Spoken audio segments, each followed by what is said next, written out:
মুখে মুখে তর্ক করবা না কইলাম। তর্ক করলে কি করবেন? তর্ক করলে কি করবো?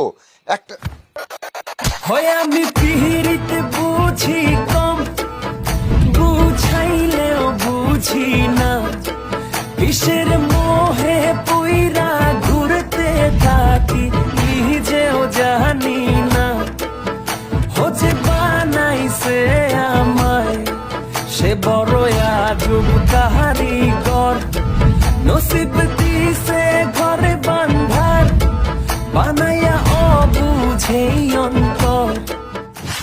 কলেজের ক্লাস তো শুরু হয়ে গেছে, কবে থেকে যেতে পারবো মা? মাত্র তো বিয়ে করে আসলা, 2-4 মাস যাক, এর মধ্যে যদি বাচ্চা কাচ্চা না আসে তাহলে যাইও, আর যদি আইসাই পড়ে তাইলে একেবারে ঝুট ঝামেলা শেষ করে তারপর যাইও।